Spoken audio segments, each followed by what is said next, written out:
The thing that I'm most excited about in Homefront is this unique core fantasy. The idea that, we're exploring the civilian side and the human side. The main gameplay goal behind the single-player portion of our game was to put the player in the shoes of a resistance soldier fighting for his country. Everything that we did comes out of that. How your weapons work, how you relate to the world, the kind of missions that you go on, it all comes from that. In a lot of shooters, you have the best equipment and great number of allies and an army behind you. In this case, you're civilians turned freedom fighters, and you have to fight against this greater force that has better equipment than you do. And it's really a sort of get in, get out situation. It's an interesting place for us to be on this one because everybody's expectations is military shooter. We want guys who are professional. But, guys who are really professional in war are like robots.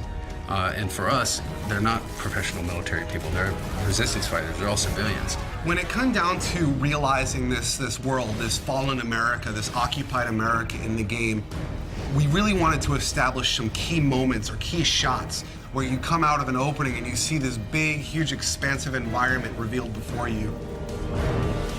You see this enormous vista of this plane that crashed when the EMP went off. It's kind of like this moment where you're like, this is really something different. It's really spectacular. We really want people to feel like this looks like a place that I grew up in, and then twist it, and now it looks abandoned, now it looks collapsed. The second thing, which I think has been a huge win for us overall, is going after real-world brands. We really want to get these brands in here because they're part of the fabric of American life. So one of the places that the Koreans use as a supply depot is a classic big box store. And they sort of move in and they use the big space to store all their military stuff. And that's one of our big set pieces where the military goes on a raid mission to steal a bunch of fuel.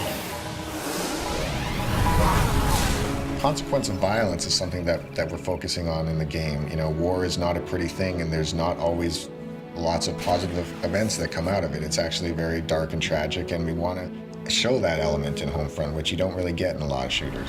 Jake, just put them out of their misery. Who's shooting?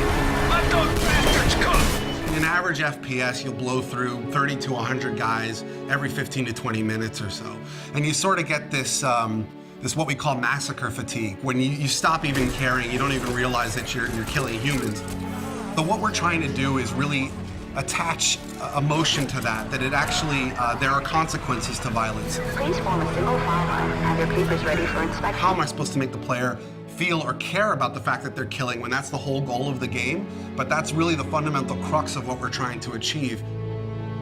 Your character in the game's name is Robert Jacobs. He's a former pilot. He's recruited by the Resistance because they need a helicopter pilot. So Boone is a former police officer. He's the leader of the current Resistance cell and sort of the father figure of the whole unit. He's less about killing the Koreans and more about what can I do to free my people.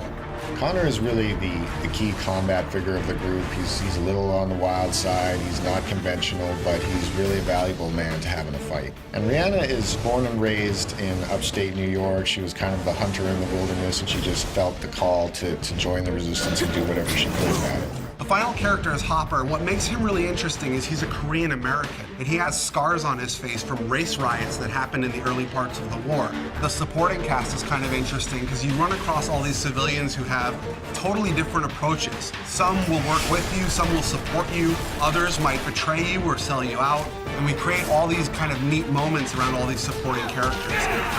You're a guy who is caught up in this crazy scenario, fighting alongside other people who have no real training. So, you make mistakes.